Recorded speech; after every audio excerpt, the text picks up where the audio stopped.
नमो नमः। नमः परमहंसास्वादितचरणकमलचिन्मकरन्दाय भक्तजनमानसनिवासाय श्रीरामचन्द्राय।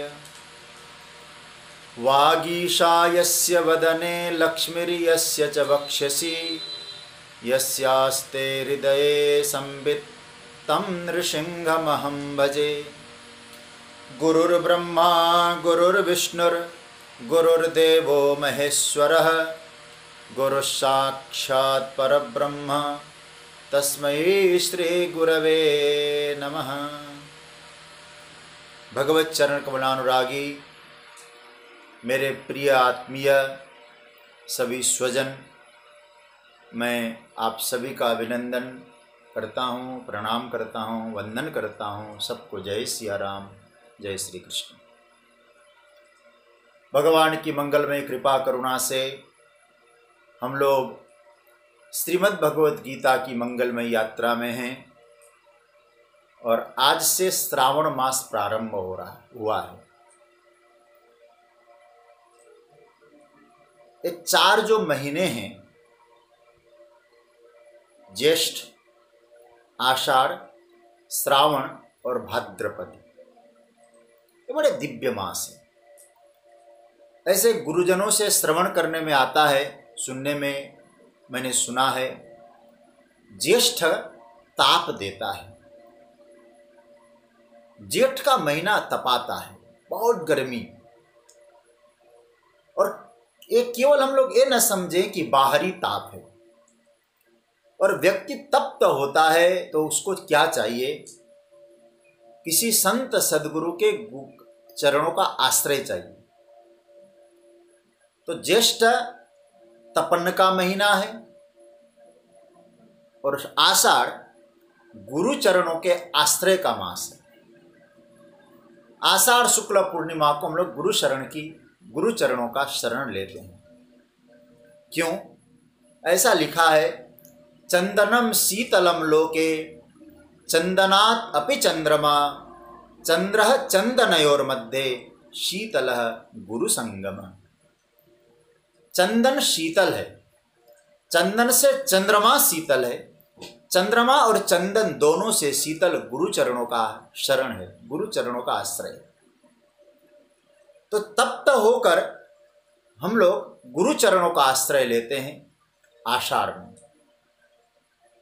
जेठ में तपे, आषाढ़ में गुरु चरणों का आश्रय लिया। उसके बाद श्रावण का महीना आया। गुरु चरणों का आश्रय लेने के बाद, जैसे गुरु पूर्णिमा को हमने गुरु जी का पूजन किया, गुरु का आश्रय लिया, तो गुरु क्या कहते हैं? बोले अब आज से, कल तुमने गुरु का आश्रय लिया, आज से श्रावण चालू हो रहा है। मतलब जिस दिन हमने गुरु चरणों का आश्रय लिया गुरु पूर्णिमा को, अगले दिन से श्रावण चालू हो रहा है, इसलिए अब तुम बैठ के श्रवण करो। इसलिए जो श्रवण शब्द है, उसी शब्द से श्रावण शब्द बनता है। तो श्रावण में श्रवण का महत्व है। देखिए, और गुरु कौन है? यदि देखा भी जाए तो गुरु भगवान शंकर ही है, सदा शिव ही गुरु है। क्योंकि ज्ञान को गुरु के रूप में स्वीकार किया है और रामचरितमानस में कहा गया है, वंदे बोधमयम नित्यम गुरुम शंकर रूपिणम। बोधमय, ज्ञानमय गुरु है भगवान शंकर। इसलिए तो पार्वती रामचरितमानस में कहती है, तुम त्रिभुवन गुरु वेद बखाना। आप तो त्रिभुवन के गुरु हैं। तो जब भगवान शंकर गुरु हैं, ज्ञान गुरु हैं, तो हमने अपने जीवन से तप्त होकर गुरु का शरण लिया, गुरु का आश्रय लिया गुरु पूर्णिमा को। तो गुरु कहता है अब तुम श्रवण करो। तब तो शंकर का मास प्रारंभ होता है, शिव का महीना प्रारंभ होता है। तो इसी श्रवण को श्रावण कहा गया है। तो श्रावण में श्रवण का बड़ा महत्व है। अधिक से अधिक सत्संग श्रवण करें, सच्चर्चा श्रवण करें, भगवत चिंतन, भगवत चरित्रों का श्रवण करें, लीलाओं का श्रवण करें, तब हमारे जीवन में श्रावण सिद्ध हो जाएगा। और सिद्ध होने का प्रतिफल क्या होगा? सिद्ध होने का फल मिलेगा भाद्रपद, भादो के मास। और भादो का जो मास होता है उसको भाद्र मास कहते हैं, भाद्र। और भाद्र शब्द बनता है भद्र शब्द से, भद्र से भाद्र बना। इसका अर्थ क्या हुआ? भद्र किसको कहते? कल्याण को। इसलिए कहा जाता है ना, भद्रं कर्णेभिः शृणुयाम देवा। हम कल्याण की बात सुने, कल्याण को देखें। तो इसका मतलब है कि भाद्र मतलब कल्याण। तो जीवन का यदि कल्याण चाहते हैं हम, तो जीवन के ताप से घबराएं नहीं, ज्येष्ठ के ताप से घबराएं नहीं, गुरु चरणों का आश्रय लें। तो गुरु चरणों का आश्रय लेने के बाद गुरु कहेंगे तुम भगवत चरित्रों का, आत्मचिंतन के वाक्यों का, वेदांत वाक्यों का श्रवण करो। जब तुम्हारे जीवन में भाद्र प्रकट होगा, कल्याण का जीवन तुम्हारा बन जाएगा, कल्याणकारी मार्ग प्रशस्त हो जाएगा। जिसको यहाँ अर्जुन ने कहा है, कौन सा? यत् श्रेयस्या निश्चितम ब्रूहि तन्मे। कल्याण किसमें हो वो मुझे बताइए। तो अर्जुन को जैसे भगवान कल्याण की चर्चा कह रहे हैं, तो हम लोग जब जो है गुरुदेव की शरण ग्रहण करते हैं, तो गुरुदेव भी कहेंगे जीवन का कल्याण चाहते हैं तो भगवत चरित्रों का, आत्म तत्व प्राप्त करने वाले दिव्य संदेशों का हम लोग श्रवण करें। तो श्रवण का अपना महत्व है। आज से श्रावण प्रारंभ हो रहा है, तो आप सबका जीवन श्रवण, भगवत चरित्रों का श्रवण हो। दिव्य इन कर्ण के द्वारा, इन कान के द्वारा दिव्य कथा सुनने को आप सबको प्राप्त हो। और आज से श्रावण का महीना है, तो भगवान शंकर का बहुत दिव्य अभिषेक चलता है। और आज हमको बड़ा आनंद आया कि हमारे प्रिय और मेरे बहुत आदरणीय श्री मनोज अग्रवाल जी ने आज प्रथम सोमवार का हम दोनों ने साथ बैठकर अभिषेक किया। वे कलकत्ता में, हम आसाम में। ऐसा लगा ही नहीं कि कुछ दूरी है। तो बहुत आनंद से हम लोगों ने खूब विस्तार से अभिषेक किया, खूब आनंद आया। आइए, मैं तो आज से श्रावण प्रारंभ हो रहा था तो कुछ बातें आपसे शेयर की। अब हम लोग मूल प्रसंग में प्रवेश करें। पुनः एक बात इसको दोहराते हुए कि आप सब, श्रावण का महीना प्रारंभ हुआ है तो श्रवण करते रहें, भगवत चिंतन करते रहें। कल तक, परसों तक कुछ चिंतन की यात्रा में, स्वाध्याय की यात्रा में 18वें श्लोक में हम लोग पहुंच चुके थे। 17 श्लोक तक कुछ विस्तार से चिंतन करके हम लोग 18वें श्लोक में प्रवेश कर चुके थे। और 18वें श्लोक में प्रवेश करके परसों की चर्चा को विराम दिया गया था। अब आज हम लोग उसी श्लोक से हम लोग आगे बढ़ेंगे। तो सबसे पहले हम लोग खूब प्रेम से पाठ करें। हमारी आदरणीय बिना दीदी कह रही थी कि श्लोक बहुत नीचे वाला पद जो है बहुत स्पीड हो जाता है, तो आप धीरे धीरे पढ़िएगा। तो आज उनके अनुरोध को हम पालन करेंगे, धीरे धीरे पढ़ेंगे, आप भी पढ़ सकें। आइए, तो 18वां श्लोक। अंतवंत इमे देहा नित्यस्योक्ता शरीरिणः अनासीनो प्रमेयस्य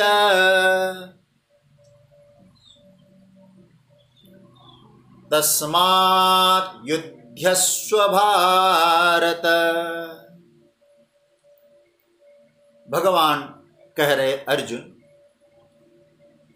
हे भारत, भारत मतलब अर्जुन के लिए संबोधन है। हे भरत वंश में उत्पन्न हुए अर्जुन,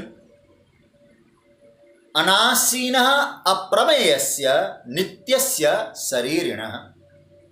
अनासी मतलब जिसका नाश न हो सके, प्रमाणों के रहित, अप्रमाण, अप्रमेयस्य, और नित्य, ये क्या है? ये हमारा शरीर ही है, आत्मा है। आत्मा के 3 लक्षणों की यहाँ चर्चा की। अनासी, नाश नहीं होता, अप्रमेय, प्रमाण रहित और नित्य। एक क्या है? ये शरीर ही हमारा आत्मा है, और इमें और उसके द्वारा जितने देह है, देह में बहुवचन, मैं शायद परसों बोल चुका हूं, शरीरी में एक वचन, एक शरीर ही है, आत्मा एक है, देह अनेक है, लेकिन देहा शरीर कैसे हैं? अंतवंता अंतवंत उक्ता, ऐसा कहा गया है, इनका अंत होना है। आत्मा के 3 लक्षणों की चर्चा करके कहते देह का अंत होना है। तो पहला सूत्र क्या आया? आत्मा नित्य है। दूसरा सूत्र आया शरीर अनित्य है। और फिर भगवान कहते तस्मात्, इसीलिए अर्जुन युध्यस्व, तू युद्ध कर। यह तस्मात् शब्द का मतलब अभी हम जब उस सूत्र तक पहुंचेंगे तो चर्चा करेंगे। तो भगवान ने पहले 2 सूत्र स्पष्ट कर दिए, आत्मा नित्य है, शरीर अनित्य है, और तुम्हारा कर्तव्य अनिवार्य है।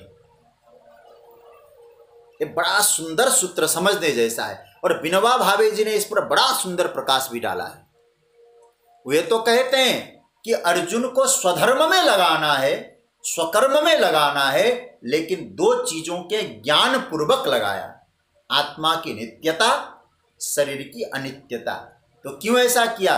बोले यदि ये तुम्हें मालूम पड़ जाएगा तो कर्तव्य कर्म सहज हो जाएगा, बंधनकारी नहीं होगा। कर्म बाद में भगवान कह रहे हैं, पहले आत्मा के स्वरूप का ज्ञान, ज्ञान पूर्वक शरीर की अनित्यता को समझकर स्वकर्तव्य में लगो, तो तुम्हारे लिए वो कर्तव्य कर्म आसक्ति और बंधन को निर्माण नहीं करेंगे। हम एक एक चरण की चर्चा करते जाएंगे। आत्मा के 3 लक्षण, शरीर के 3 लक्षण, हम एक एक सूत्र पर कुछ चिंतन करेंगे। पहला, अनासीनः अप्रमेयस्य नित्यस्य। भगवान कहते अनासी, नाश जिसका नहीं हो सकता। नाश कब होता है? जब कभी कोई काल से बंधा हो, परिस्थिति से बंधा हो। अब आत्मा न किसी काल से बंधा है, न किसी परिस्थिति से बंधा है। ऐसा तो नहीं कहते वो आत्मा पहले था या थी, ऐसा तो नहीं। आत्मा है तो किसी काल से वो बंधता नहीं है।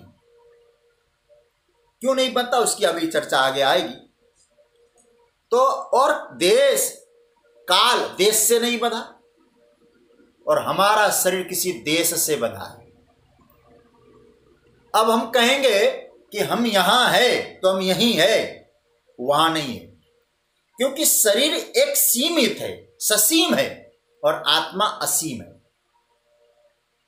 सीमा से बंधा होने के कारण शरीर विनाशी है, और किसी प्रकार के सीमा नहीं है, इसलिए आत्मा अविनाशी है। और किसी प्रकार से जिसमें क्षति न हो, जिसमें अभाव न हो, अनाशी। देखो संस्कृत में अश धातु खाने के अर्थ में भी प्रयोग होता है, इसलिए कुछ आचार्यों का ऐसा मत है। मेरे पूज्य दादा गुरु स्वामी श्री अखंडानंद सरस्वती जी कहते हैं अनासी अर्थात अभोक्ता। उनका एक बड़ा सुंदर भाव है। क्यों?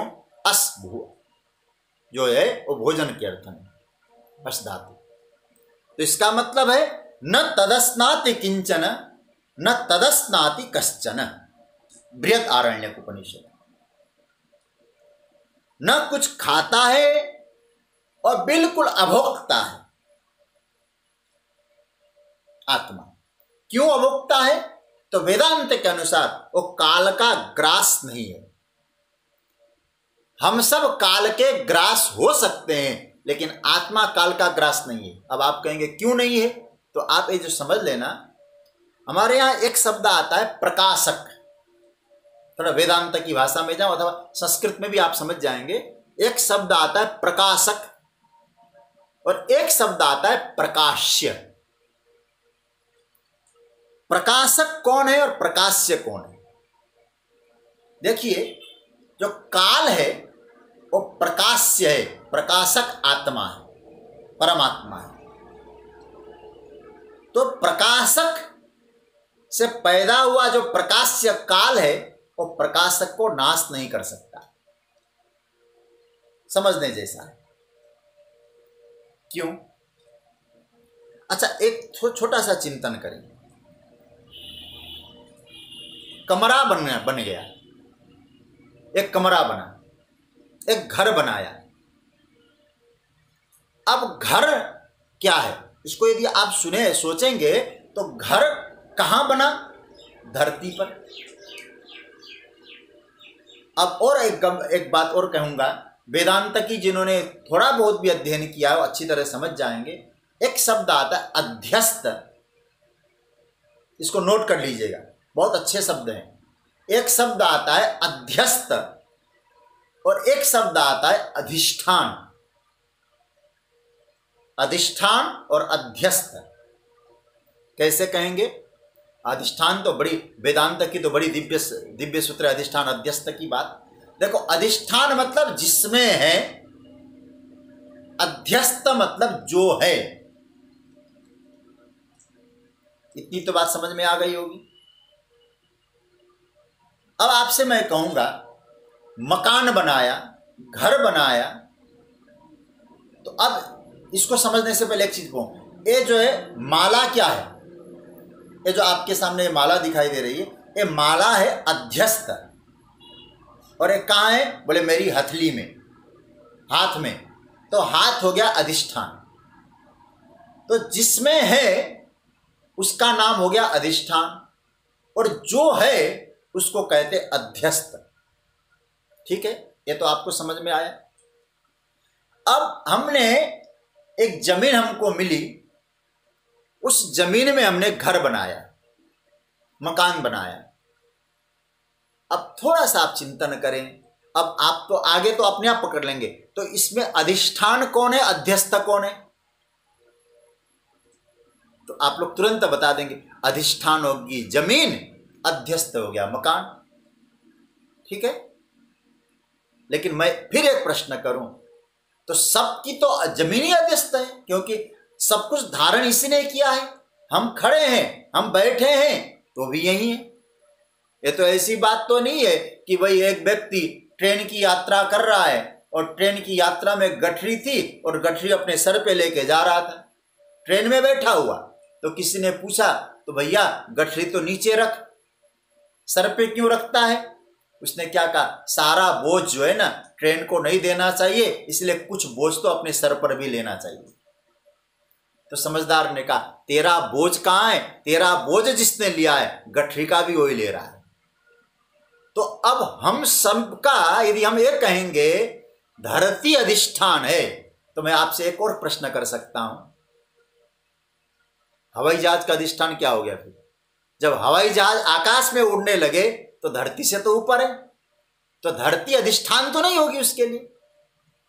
इसलिए थोड़ा सा और गंभीर यात्रा हम लोग करेंगे तो वेदांत कहता है कि आप लोग पहले समझने के लिए आकाश को अधिष्ठान मानो। आकाश अधिष्ठान। आज थोड़ी सी गंभीर बात सुना रहा हूं आपको। आकाश अधिष्ठान है। आकाश का मतलब एम्प्टी स्पेस, ऊपर का नीला नीला दिखाई देने वाला आकाश नहीं है। जो भी खाली है वही अधिष्ठान।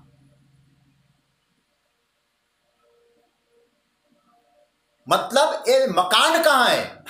तात्विक दृष्टि से देखा जाए मकान जमीन पर नहीं है, मकान आकाश में। क्यों? वही सत्य भी है। मकान हट जाएगा तो रहेगा क्या? जमीन का नाश हो सकता है। अब जमीन को खोद देंगे, गड्ढा करेंगे, तो गड्ढे में क्या रहेगा? आकाश। इसलिए हमारे यहां जब सृष्टि का क्रम चला तो सबसे पहला जो सृजन हुआ वो आकाश हुआ। आकाश का सृजन होने के बाद ही अन्यों का सृजन हुआ। इसलिए आकाश का जो गुण है शब्द। और देखिए उसके बाद आकाशात वायु, वायु पैदा हुआ, तो वायु का अपना गुण है स्पर्श, लेकिन आकाश का गुण भी वायु ने ले लिया। वायु तेज चले तो शब्द निकलता है। वायु अग्नि, अग्नि में वायु का गुण भी आया, आकाश का गुण भी आया। क्या साइंटिफिक चर्चा है, समझने जैसी चर्चा है। अब देखिए, अग्नि में शब्द भी होता है, तो आकाश का गुण आया। छुएंगे तो स्पर्श भी होता है। आकाशात वायु, वायु अग्नि, अग्नि आप, जल में जल 4 गुण वाला हो गया। आकाश में केवल 1 गुण है, वायु में 2 गुण है, और उसके बाद अग्नि में 3 गुण है, जल में 4 गुण है, और धरती में 5 गुण है। तो मूल सबसे पहले जो पैदा हुआ उसका नाम है आकाश।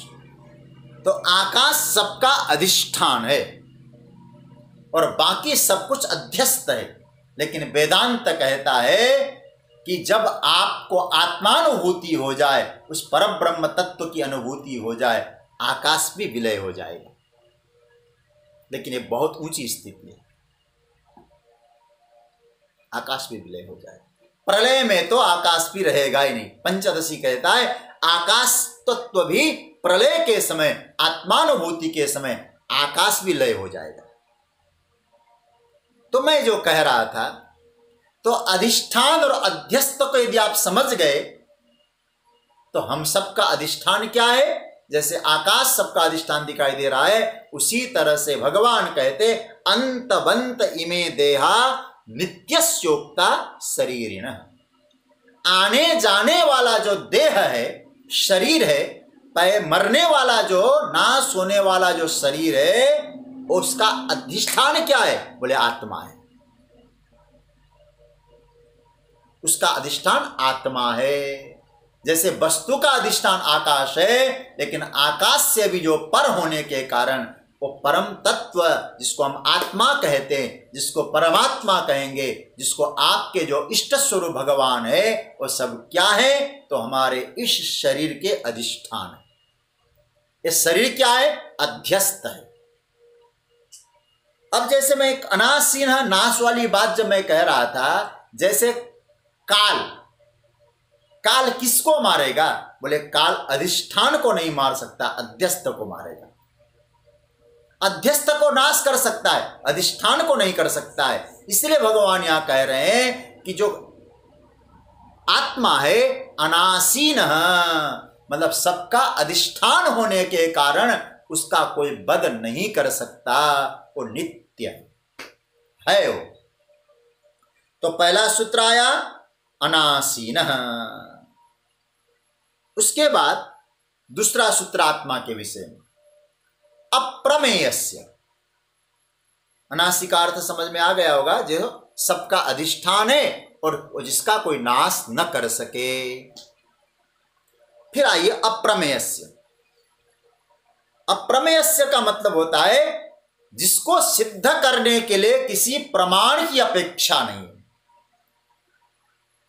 अब हम लोग थोड़ा और चिंतन करने जाएं।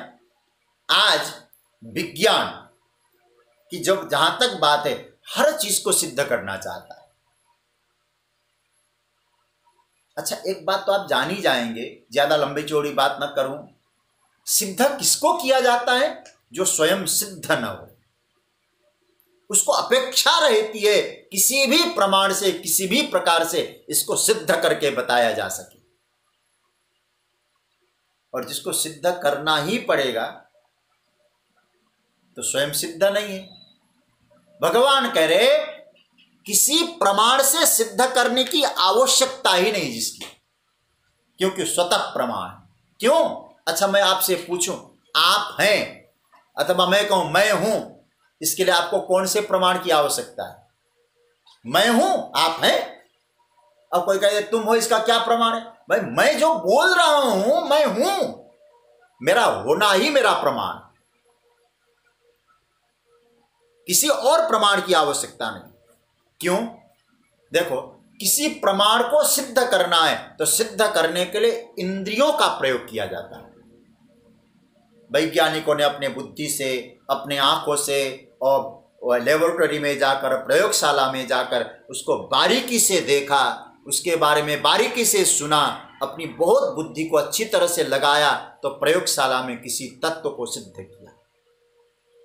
लेकिन जहां न बुद्धि की गति हो, न आंखों की गति हो, न कान की गति हो, अब कैसे सिद्ध करेंगे आप उसको? तो भगवान यहां कहना चाहते, इंद्रियों के प्रमाण के द्वारा, इंद्रियों के द्वारा उसे कभी सिद्ध नहीं किया जा सकता आत्मा। अरे भाई, आत्मा की बात छोड़ दें, अभी तो मैं विषय अलग है। जब भक्ति की चर्चा करेंगे, कभी ठाकुर जी ने कृपा की तो यात्रा अनवरत चली, तो शायद देवर्षि नारद का एक बड़ा गजब का सूत्र है भक्ति दर्शन में। यहां तो भगवान कहते आत्मा को प्रमाण से सिद्ध करने की आवश्यकता नहीं, क्योंकि अप्रमेयस्य है। लेकिन देवर्षि नारद तो कहते भक्ति को भी प्रमाण से नहीं सिद्ध किया जा सकता। लो, और वहां एक सूत्र दिया है, प्रमाणांतरस्यानपेक्षत्वात् स्वयं प्रमाणत्वात्। प्रमाणों से सिद्ध नहीं होता। लेकिन हमारे वेदांत ग्रंथों में एक बहुत अच्छी बात कही है। अब उस स्वयं सिद्ध प्रमाण अभी तो हमें नहीं हो रहा है, किसी प्रमाण की आवश्यकता नहीं है। तो ठीक है महाराज, आप जो स्तर की बात कर रहे हैं उस स्तर में तो हम पहुंचे ही नहीं है। तो भगवान ऐसी कृपा कर दीजिए, उस स्वयं सिद्ध तत्व को हम जाने कैसे। हमें प्रमाण नहीं, केवल जानने का उपाय बता दीजिए। हमें ये नहीं चाहिए कि आत्मा को बता सिद्ध करके बताइए, नहीं, आत्मा तक पहुंचने का उपाय बता दीजिए। तब उन्होंने, हमारे वेदांत ग्रंथों ने कहा, दो प्रमाण है उसके। एक प्रमाण है साधना की दृष्टि से, दो अवस्था है ना, एक साध्यावस्था है, एक साधनावस्था है। मैं आपसे निवेदन करूंगा, थोड़ी कठिन लग सकती है आज की कुछ चर्चा, क्योंकि मैं फिर भी कोशिश कर रहा हूं कि आप समझ ले। देखिए, दो प्रमाण साधनावस्था में, कौन कौन से प्रमाण? पहला प्रमाण का नाम है, आप लिख लीजिएगा इसको, कृपया लिख लें तो समझ में आ जाएगा। एक है आप्त प्रमाण और दूसरा है शास्त्र प्रमाण। आप्त प्रमाण किसको कहेंगे? आप्त प्रमाण हमारे पूज्य जनों ने, हमारे बुजुर्गों ने, अपने गुरुजनों ने जो बात कही, उनके वचन हमारे लिए प्रमाण हो जाएंगे। क्या कहा उन्होंने? भैया तुम कौन हो? बोले उस परम तत्व परमात्मा के संतान हो, इसलिए अपने आप को देह मत समझो। तो हमने उनकी बात मान ली। फिर उन्होंने कैसे कहा होगा? क्या अपने मनगढ़ंत बात कही? नहीं, उन्होंने जो बात हमको सुनाई है वो क्या है? वो शास्त्र प्रमाण से सुनाई, शास्त्र प्रमाण से। मैं दो प्रमाणों की चर्चा करके एक और प्रमाण की बात कहने जा रहा हूं। तो आप्त प्रमाण, गुरुजनों के बातों पर विश्वास और शास्त्र पर विश्वास रखकर आप उस मार्ग पे चल गए, चले, श्रद्धा रखा शास्त्रों पर, श्रद्धा रखा गुरुजनों पर, तो अब परिणाम क्या हुआ? तो गुरुजनों पर श्रद्धा और शास्त्र पे श्रद्धा, ध्यान देना, दोनों पे आवश्यक है। तब क्या होगा? फिर वो जो तत्व है वो आपके अनुभव में आ जाएगा। तो फिर क्या होगा? बोले महापुरुष कहते हैं फिर अनुभव प्रमाण हो जाएगा। समझ रहे होंगे बात? आत्म प्रमाण और शास्त्र प्रमाण के माध्यम से जब यात्रा होगी तो आपके जीवन में एक नया प्रमाण प्रकट होगा, उसका नाम है अनुभव प्रमाण। अनुभव प्रमाण का मतलब है आपके हृदय में वो तत्व सिद्ध हो जाएगा। वो सिद्ध तो है, वो प्रकट हो जाएगा, आपको अनुभूति कराएगा। तो परिणाम क्या होगा? परिणाम ये होगा कि आपकी जो श्रद्धा थी शास्त्र और गुरुजनों के प्रति, वो आपकी श्रद्धा विलय हो जाएगी। कहां? बोले उस परम तत्व में। क्योंकि आपको अनुभव हो जाएगा। और परिणाम जानते क्या होगा? आपने गुरुजनों के वचनों पर, शास्त्र वाक्यों पर श्रद्धा रखकर यात्रा करके अनुभव प्राप्त किया है, तो आपने अनुभूति प्राप्त करते ही आपकी वो जो श्रद्धा थी और आप में विलय हो गई, और इसका रिजल्ट कितना दिव्य होता जानते हैं? बाकी सब लोग आपके प्रति श्रद्धा रखेंगे। इसलिए हमारे शास्त्र कहते हैं ज्यादा तामझाम दिखाने पर श्रद्धा नहीं होती है, उस परम तत्व की उपासना अनुभव से लोग श्रद्धा करते हैं।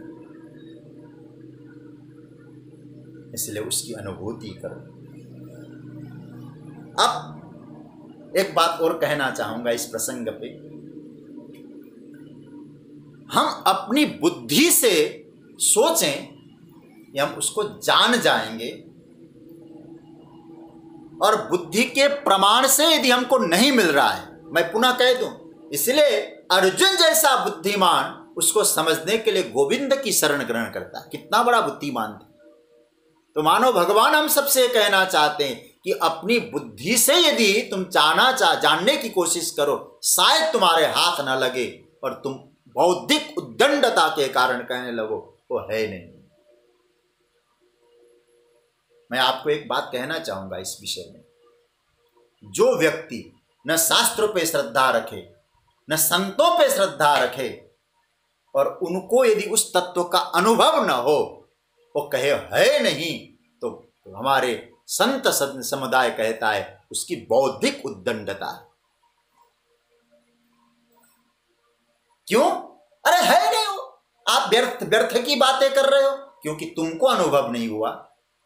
यदि हमें कोई किसी चीज का अनुभव नहीं है तो क्या हम कह सकते हैं वो है नहीं? अब हमने अमेरिका नहीं देखा तो हम कहेंगे क्या अमेरिका है नहीं?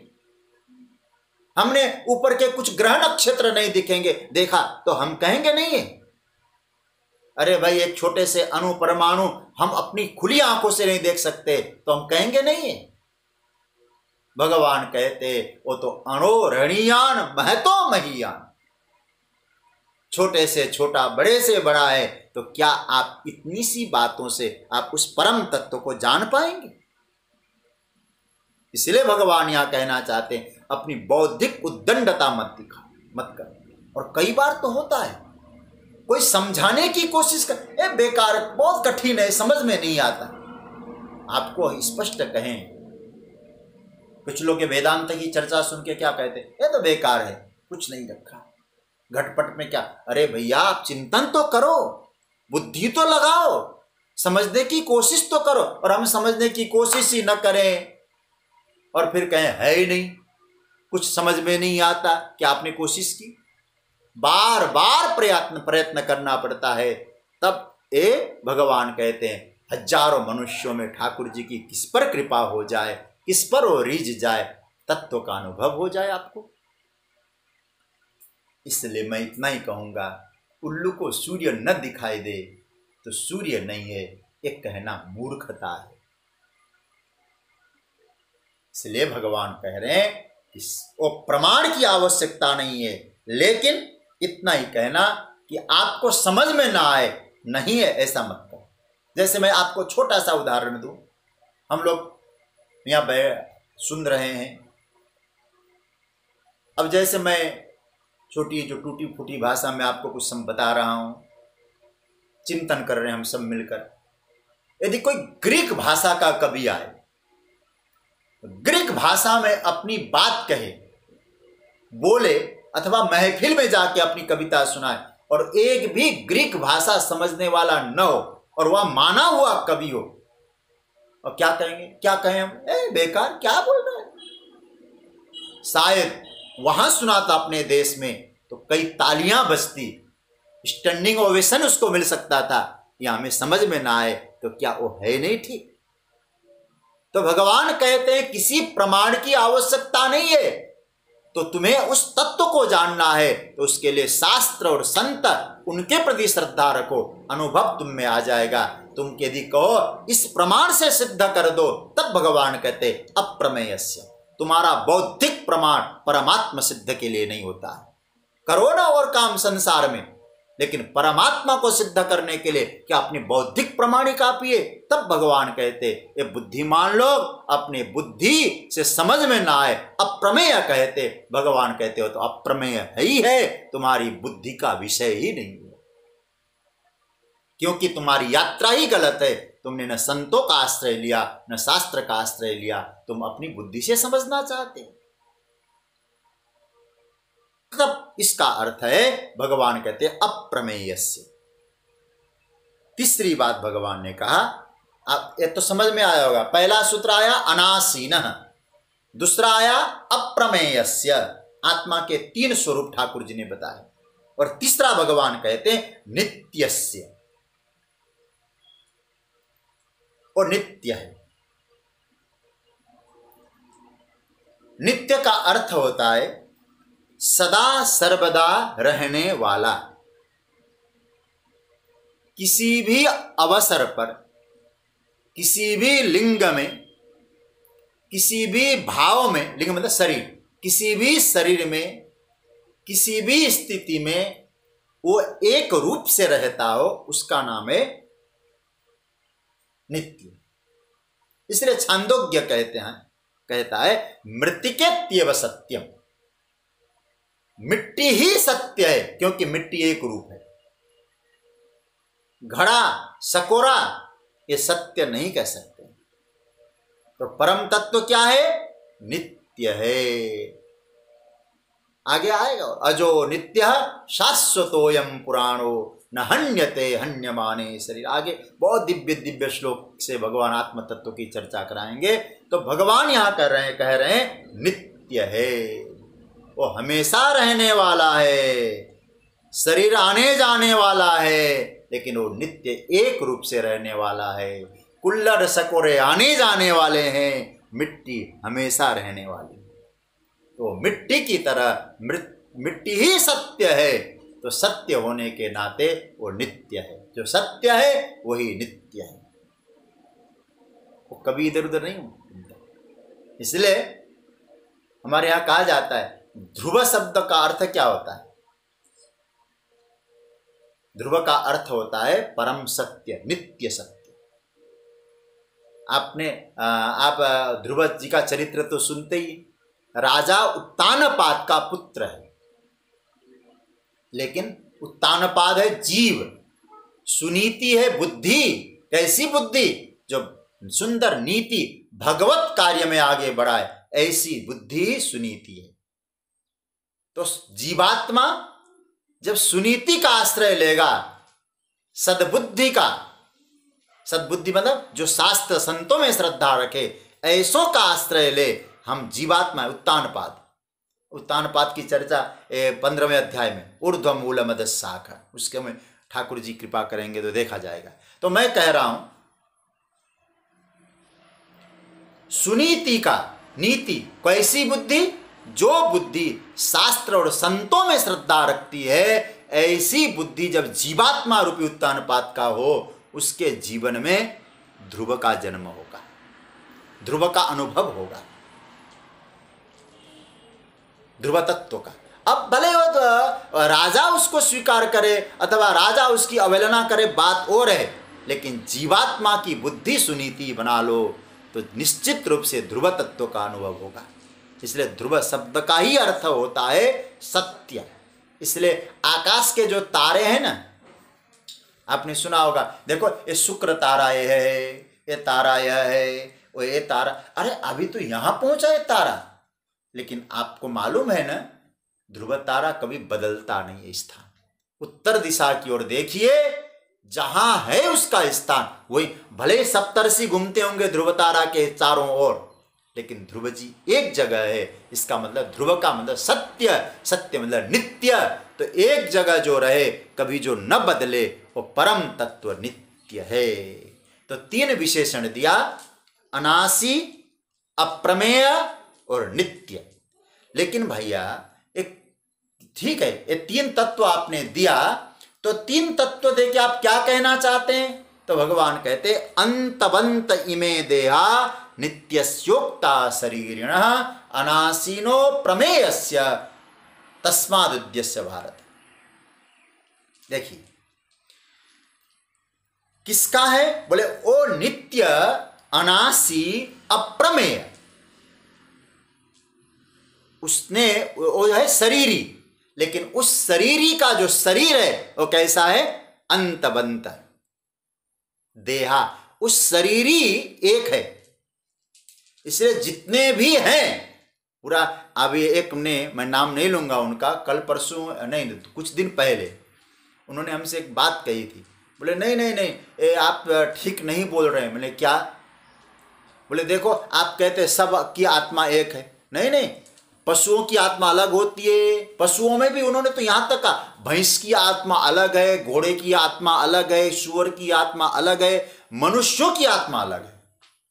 मैंने कहा भाई हम तो नहीं बोल पाएंगे ये सब, क्योंकि हम तो शास्त्र सिद्धांत की बात करते, हमारे अद्वैत वेदांत में ऐसी बात नहीं है, आत्मा सब एक है।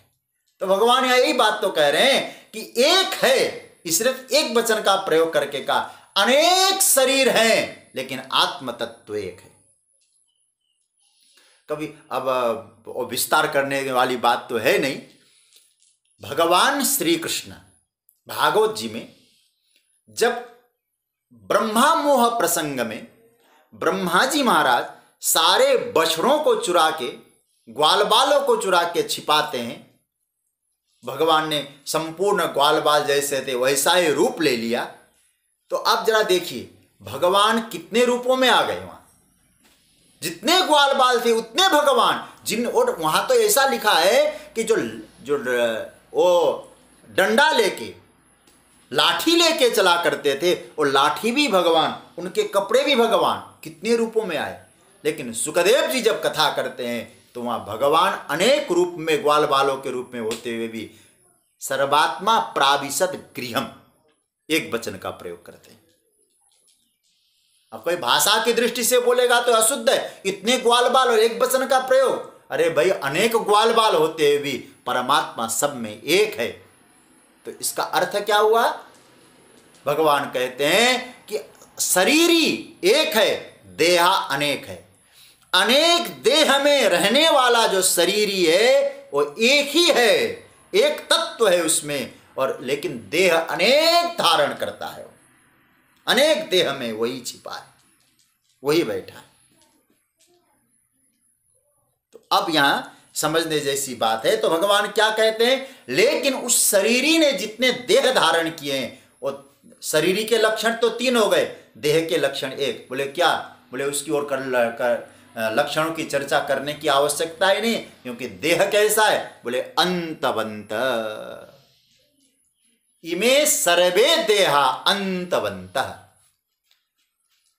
उस शरीरी के सारे देह अंतवंत है। अंत मतलब नाश होने वाले, अंत होने वाले। इसलिए हे अर्जुन तू समझता है भीष्म, द्रोण ये सब शरीरी के रूप में नित्य है, और शरीर के रूप में जाने वाले हैं, नष्ट होने वाले, क्योंकि जिन्होंने शरीर लिया है वो शरीर नाश में उसकी परिणति है, अंतवंत है। लेकिन भगवान अभी तक, आप लोग यहां सुन रहे होंगे, अभी तक भगवान ने मृत्यु शब्द का प्रयोग नहीं किया है। अंत होना का है, मृत्यु नहीं का है। और जहां जहां मृत्यु की बात आएगी वो भगवान फिर कहेंगे अथ चैनम नित्य जातम नित्यम वा मन्यसे मृतम, उसमें जो मृतम शब्द का प्रयोग किया आगे तो इसी अध्याय में फिर हम वह चर्चा करेंगे। अब इसका भगवान यह कहना चाहते हैं कि जो नित्य है वो अनित्य चोला पहना हुआ है, अनित्य का चोला पहना हुआ है। जो अविनाश्य अप्रमेय है वो प्रमाण से सिद्ध करने जैसा ये चोला पहना हुआ है, धारण किया हुआ है। तो सारे देह अंतवंत है, भीष्म द्रोण ये सब अंतवंत है। इसलिए हे अर्जुन इस देह की दोनों प्रकार की डेट है, मैन्युफैक्चरिंग डेट भी है और एक्सपायरी डेट भी है। आत्मा की न मैन्युफैक्चरिंग है न एक्सपायरी है, आत्मा है, शरीर की दोनों है। अब थोड़ा सा चिंतन करें, हम लोग कोई दवा लेने जाते हैं,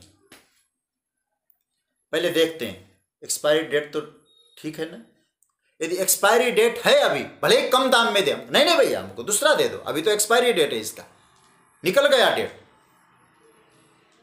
आप जरा सोचिए,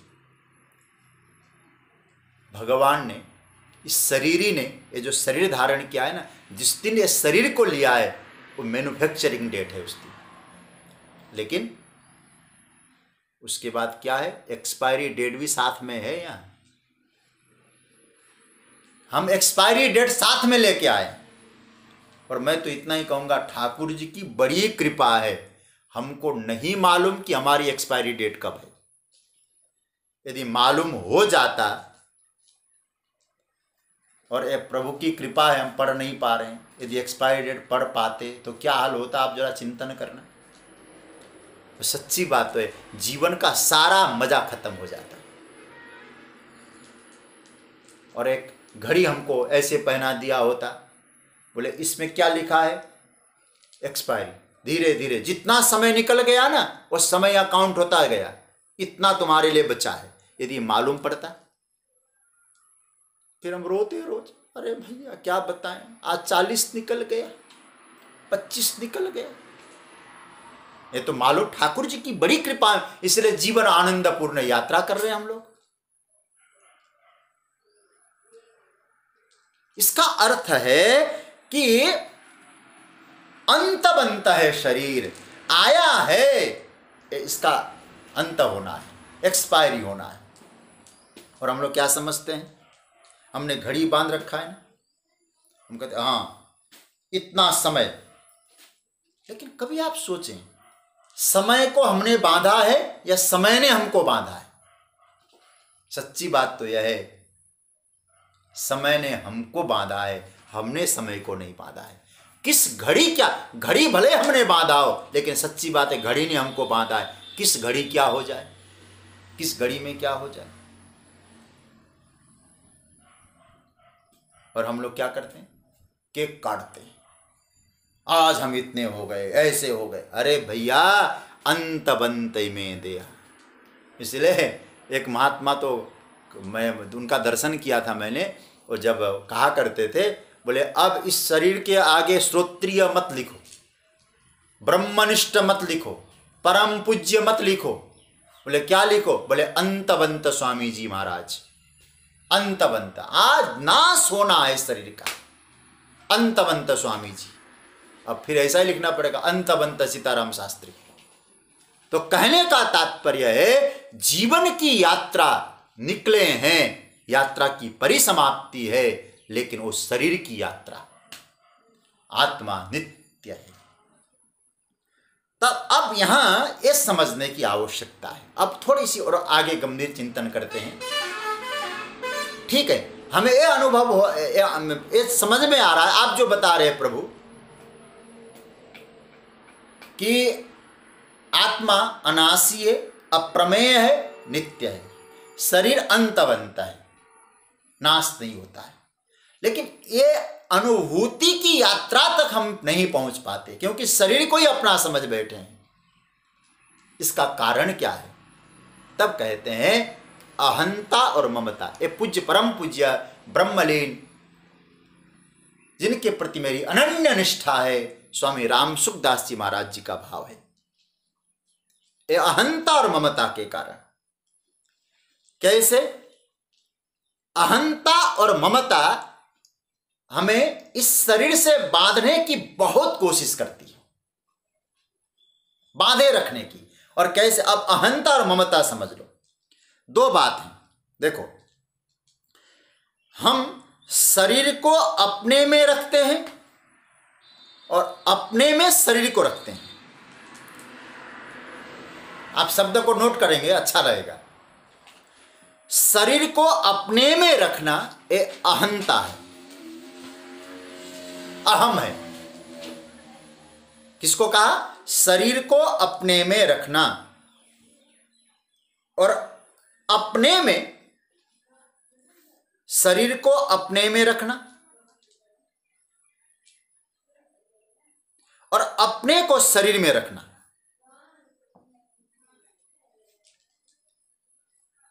दोनों बात आ गई। तो ममता किसको कहेंगे, अहंता किसको कहेंगे? जब हम अपने को शरीर में रखते हैं तो क्या होता है, अपने को शरीर में और शरीर को अपने में, अपने में शरीर को रखना ये ममता का निर्माण करता है, अपने को शरीर में रखना ये अहंता का निर्माण करता है। और वेदांत हालांकि दोनों को उपाधि मानता है, लेकिन हम थोड़ा और गंभीर चिंतन करते हुए आगे बढ़ें।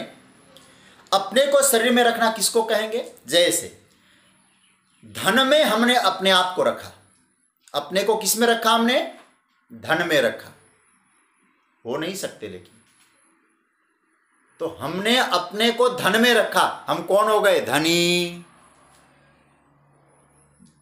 धन अलग है, धनी अलग है। हम अपने आप को धनी मानने लग गए। अपने आप को हमने राज्य में रखा, राजा बन गए। विद्या में रखा, विद्वान बन गए। बुद्धि में रखा, बुद्धिमान बन गए। अब आपसे कहूं हमने शरीर में रखा तो क्या हो गए? हम शरीर हो गए, अपने आप को शरीर में माना। अब हम देखें अपने में रखना फिर शरीर को कैसे? जैसे वो ममता का निर्माण करता है, जड़ से संबंध स्थापित करता है। हमने कुटुंब को अपने में रखा, फिर क्या हुआ? कुटुंब के साथ संबंध हो गया, मेरा हो गया। धन को अपने में रखा, धन मेरा हो गया। और बुद्धि को अपने में रखा, बुद्धि मेरी हो गई। तो इसका अर्थ हुआ न अपने को धन रखना है शरीर में, न शरीर को अपने में रखना है।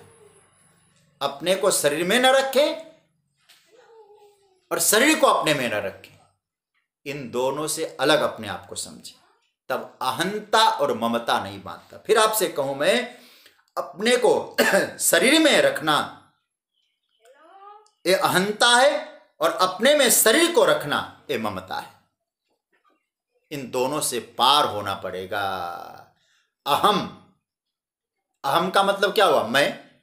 और मम का मतलब हुआ मेरा। मैं और मेरा, इससे पार होना पड़ेगा। मैं जब आप अपने शरीर को कहेंगे मेरा, शरीर से सारे संबंधियों को मेरा कहेंगे, तो ये जो है आत्मा की अनुभूति में घातक है। तो भगवान यहां कहना चाहते, जब आपके जीवन में अवस्था आ जाए, क्या कौन सी अवस्था? आत्मा के स्वरूप का बोध और शरीर की अनित्यता का बोध आ जाएगा, तो आप अहंता और ममता से ऊपर उठ जाएंगे।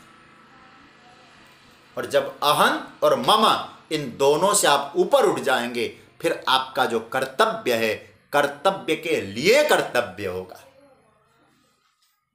इसलिए अंत में भगवान कहते हैं, उस शरीर के नश्वरता को जानने के बाद अहम और मम मिट जाए, तस्मात् युद्धस्व भारत। इसलिए अर्जुन तो युद्ध कर। सारा देखिए, इतनी बड़ी बात कह के कोई भी गीता को इसीलिए केवल अनुवाद पढ़ लेगा तो कहेगा आत्मा का ज्ञान करा दिया, शरीर बेकार कह दिया, फिर लगा दे काम करो और मारो उसे। यह केवल मारना प्रयोजन नहीं, कर्तव्य में लगाना प्रयोजन है। भगवान कहते हैं कि तुम कर्तव्य जब करोगे ना, कर्तव्य से बंधने का कारण क्या है? अहम और मम। यही बात अर्जुन की है, मैं इनको कैसे मारूं, ये तो मेरे हैं। मैं कैसे मारूं? तो मम आ गया, मेरे हैं, मैं मारने वाला हूं इनको, भीष्म द्रोण को मारूंगा। अहम आ गया, ये मेरे हैं, ममता आ गई। भगवान उसको कर्तव्य में लगाना चाह रहे हैं, तो कर्तव्य में लगाने से पहले अहम और मम का सारा खेल मिटाना चाहते। इसलिए अर्जुन, जो तू कह रहा मैं इनको कैसे मारूं, मैं मारने वाला हूं, ये मेरे संबंधी है, ये दोनों को त्याग करके जब तुम युद्ध करेगा तो युद्ध भी तुम्हारे लिए धर्म बन जाएगा, कर्तव्य भी तुम्हारे लिए धर्म हो जाएगा। इसलिए कर्तव्य को धर्म बनाना है तो भगवान सूत्र देते हैं, आत्मा के स्वरूप को समझो, शरीर की अनित्यता को समझकर अहम और मम से पार होकर कर्तव्य में लगोगे, वो कर्तव्य बाधक कभी सिद्ध नहीं होगा। इसलिए पाप प्राप्त कर्तव्य का पालन करो, नित्य को समझो, अविनाशी को समझो, शरीर को अनित्य समझो, फिर कर्म में लगो, कर्म बंधन का लेप नहीं होगा। तो मैं आपसे इतना ही कहूँगा, स्वयं विनोबा जी का जो भाव है वो यही भाव है कि अपने आप को समझना है, क्षुद्रता को हटाना है, अहम मम से ऊपर उठना है, तो फिर तुम्हारे जीवन में चाम को महत्व नहीं होगा, फिर आत्मा के सौंदर्य का अनुभव हो जाएगा। विनोबा भावे जी का मन तो कहते आत्मा का सौंदर्य कितना दिव्य है, उसका अनुभव जब जीवन में आ जाएगा तो तुम्हारे जीवन में इस शरीर की नश्वरता के प्रति अपने आप अहम मम हट जाएगा। क्योंकि अभी हमने उस सौंदर्य को देखा ही नहीं ना, तो हमको क्या लगता है इससे बड़ा कोई हो सकता है क्या? विनोबा भावे जी का मत है। क्योंकि अभी हमको चांद की सौंदर्यता क्यों लग रही है, शरीर सौंदर्य क्यों लग रहा है, संसार सौंदर्य क्यों लग रहा है, उस अविनाशी, उस अप्रमेय, उस नित्य के सौंदर्य का हमको मालूम ही नहीं है, बोध ही नहीं है क्या है। एक छोटी सी कथा से मैं आपको इस प्रसंग को विराम की ओर ले जाऊंगा। मुझे स्मरण आ रहा है परम पूज्य प्रातस्मरणीय बक्सर बिहारी श्रीमन नारायण दास भक्तमाली श्री मामा जी, बड़े दिव्य विभूति थे। वो एक कथा सुनाया करते थे, भगवान का सौंदर्य क्या है, जगत का सौंदर्य क्या है। बड़े मस्ती में बोलते थे कि भगवान ने जब ब्रह्मा जी से कहा कि तुम सृष्टि का विस्तार करो, तो ब्रह्मा जी महाराज को भगवान ने मटेरियल सप्लाई कर दी, बोले इतनी मटेरियल है, तुम सृष्टि करो, चलो सृष्टि तैयार करनी है। लेकिन ब्रह्मा जी के मन में आया सृष्टि में एक दूसरे के प्रति जब आकर्षण न हो, सौंदर्य न हो, सौंदर्य का आकर्षण न हो, सृष्टि का क्रम बिल्कुल बंद हो जाएगा। इसलिए सृष्टि को सुंदर बनानी है मुझे, मैं कहां से एक सुंदरता मांगू। वो सीधे चले गए भगवान के पास, प्रभु मुझे संसार बनाना है, तो संसार में सौंदर्य कुछ डालने का मन हो रहा है, लेकिन सुंदरता किससे मांगूं? हरि सन मांगो सुंदरताई। तो आप ही से सौंदर्य मांगने आया हूं, सरकार मुझे कुछ सुंदरता देंगे ना आप? तो भगवान ने एक तिनका दे दिया, और तिनका देकर कहा ब्रह्मा जी वो जो सरोवर है ना, उस सरोवर में जाकर इस तिनके को डुबा देना, और उसके बाद तिनके को यूं उठाना, उस सौंदर्य का समुद्र है, उस सौंदर्य के समुद्र में तिनके में जितनी बिंदु आ सकती है वो बिंदु को ले जाकर अपनी सृष्टि के मटेरियल में डाल देना, तुम्हारी सृष्टि सुंदर बन जाएगी। तो ब्रह्मा जी ने यही काम किया, एक तिनके को उठाया, सौंदर्य के समुद्र में डाला, और वहां से लेकर एक बिंदु ब्रह्मा जी जब तक लेके आए ना, एक बिंदु ही ब्रह्मा जी तक पहुंचा। उस बिंदु को जैसे ही डाल दिया, कहां? बोले सृष्टि करने के लिए संसार के मटेरियल में डाला, तो फिर सृष्टि का क्रम चला, और ब्रह्मा जी की सृष्टि आज भी सुंदर लग रही है। याद रखना मैं कहना क्या चाह रहा हूं, सौंदर्य के सिंधु से निकले हुए एक बिंदु का सौंदर्य कैसा है संसार आप देख रहे हैं, तो सुंदरता के बिंदु में इतनी सुंदरता है, सौंदर्य के सिंधु में कितनी सुंदरता होगी। तो सौंदर्य का सिंधु क्या है? तब भगवान कहते वो सौंदर्य का सिंधु ही आत्मा है, परमात्मा है, वो परम तत्व है। क्यों? बोले अभी हमको शरीर के प्रति इतना मोह क्यों हो रहा है? क्योंकि हमने उस आत्मा का सौंदर्य नहीं देखा है। और जिस दिन विनोबा जी कहा करते थे, विनोबा जी के गीता प्रवचन में आया है कि वो आत्मा का सौंदर्य जिसको अनुभव में आ गया, तो शरीर की नश्वरता पर तो उसको दृष्टि कभी जाएगी ही नहीं। शरीर नश्वर है, व्यवहार करो इससे, स्वधर्म का आचरण करो, लेकिन उस आत्मा के सौंदर्य को जानकर करो, तुम्हारा कर्म कभी बंधन कारक नहीं होगा। इसलिए हे अर्जुन तस्मात् युद्धस्व, इसलिए तुम्हें युद्ध करने की आवश्यकता है, कर्तव्य में लगने की आवश्यकता है। लेकिन पुनः आपको कह दूं, उस कर्तव्य में लगने के लिए आत्मा के सौंदर्य को, आत्मा की नित्यता को जानो। और क्या है आत्मा? अनासी है, अप्रमेय है और नित्य है। लेकिन उस अनासी, अप्रमेय, नित्य जो शरीरी आत्मा ने जो विनाश आने, नष्ट होने वाला जो देह धारण किया है, और अंतबंत समझो, नाश होने वाला समझो, तो एक काम करो, फिर तुम अपने कर्तव्य में लगोगे तो तुम्हारे जीवन में अहंता और ममता नहीं होगी। और शरीर के प्रति जिस दिन अहंता ममता नहीं होगी, जो कर्म होंगे वो परमात्मा की पूजा के लिए हो जाएंगे, वो कर्म बंधन कारक नहीं होगा। यही श्लोक का भाव है। मेरे मन में तो इच्छा थी कुछ आगे बढ़ जाऊं, लेकिन आज इस श्लोक में ही हम लोग यहीं रह गए। कोई बात नहीं, जैसे ठाकुर जी की इच्छा। और कल फिर हम लोग 19वें श्लोक से आगे की चर्चा में जाएंगे। आज 18 श्लोक, एक ही श्लोक चिंतन कर पाए, आगे की चर्चा कल। कृष्णाय वासुदेवाय हरे परमात्मने प्रणतः क्लेशनाशाय गोविंदाय नमो नमः। ओम शांति शांति शांति। ओम।